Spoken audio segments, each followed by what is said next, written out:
Hey guys, Top Tier Gaming here, coming at you with a new top 5. This one is the top 5 most annoying decks in like Yu-Gi-Oh history. These are decks that are just like rough to play against, and they're mostly solitaire decks that don't really do anything good for the game, and were just really bad in past formats to play against, or current formats technically. Alright, on to number 5, we have Monarch FTK. It's a relatively new annoying deck. It revolved around Magical Explosion.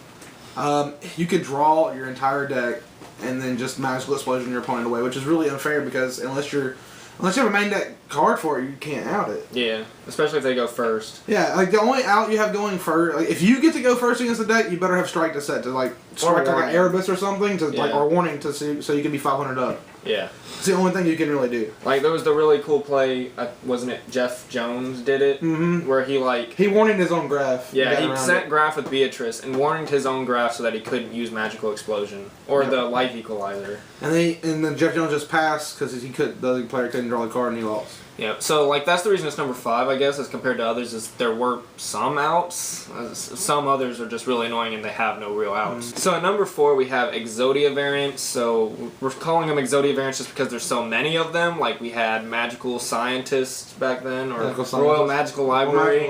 Yeah, that's a word. And then we had Bamboo Sword, Super Rejuvenation, the Dragon Variant, and then, like, I think there was some stuff later on, There's just a lot Chicken of Game. Variants. Yeah, Chicken Game. There was a lot of Exodia variants. Morphine Jar in the beginning. And so this deck is really annoying to play against just because it's solitaire. Like, your opponent sometimes doesn't even get a turn.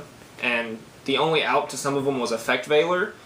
And it's really not fun to lose to something that's just so solitaire, and it's not real Yu-Gi-Oh. You don't want to lose against something that you can't do anything about. Like, yeah. Because it's like, you could be playing meta deck and then lose to some $40 deck this dude picked up on the side of the street from some random guy, and doesn't even follow regular game mechanics. So, what is Exodia? Fucking drugs? Like, he get off a 40, picked up an 8-ball on the side of the street, or For number 3, we have Final Countdown, which it's a deck that just wants to stall you out. You pay 2,000 life points, and you have on the 20th turn, you win the game. That's what it says. And it counts you and your opponent's turn, so you only have to have 10 of your turns. So you play cards like Thunder Ruler, Threatening Roar, Swift Scarecrow, Battle Fader, stuff like that. Like, so your opponent can't game you at all, and you just wait out the 20 turns. Yeah, that deck's awful for like multiple levels because sometimes you have no out to it, and you're gonna lose no matter what. But you have to wait 10 turns just to lose. Yep. Like, you're sitting there, like, and you're clinging to hope that they won't draw like a Thunder Ruler or Threatening Roar. And then they just keep drawing them, and you just lose to it. Especially when Card D came out, it became really ridiculous. What was it, Tyler Tabman top 16 with it or something like that at one event? Something like that. I don't remember which event. I don't know if anybody remembers him now. Oh yeah, who's That's Tyler a long Tabman? time ago. Yeah, who's Tyler Tabman? That was a couple years ago.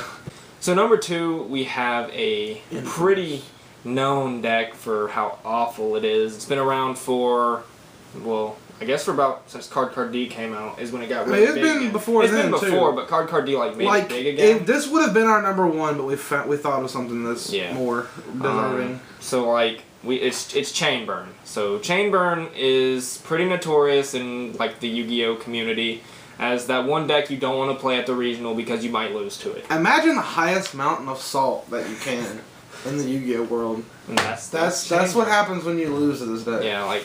You can always hear one of your friends come back from a regional round and say, I lost to Chain Burn. Oh, it's happened many times. Like, it has outs. Like, you can play Decree, but it's just the times where you don't have outs. Like, and Chain Burn's rather consistent.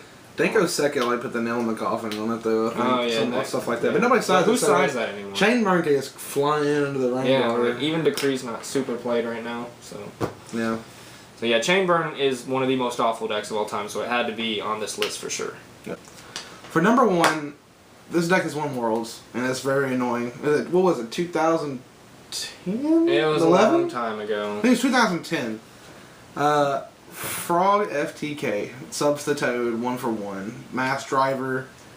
It had like an 85 to 90% win rate, Which is why it's number one. Yeah, which is like that's why it's number one. Like I think it was the only Frog FTK deck at Worlds, and it just tore through people because nobody was ready for it. Like it's so easy to do it. Like it's had such and a back high then, win chance. like they couldn't kill you in one turn. So if you didn't draw it, you're going to get it next turn. Oh, and There's it had plays besides the FTK too. Yeah, we've seen people win with that, like the Death Frog and thing, Bryonic and stuff with Fishboard Blaster. Like it had other ways to win, but its FTK was so consistent it didn't have to use it half the time. Mm-hmm. So this was the top 5 most annoying Yu-Gi-Oh decks in our opinion. We probably left something off, or you probably. Oh, I'm pretty sure we left something off because we kind of do sometimes. We always do. So, I'm sure you guys have like your decks that you think are the most annoying decks ever. So, hello. So you can leave those down in the comments, and we'll be sure to look at them. Subscribe if you enjoyed. Like. This was Top Tier Gaming. Bye, YouTube.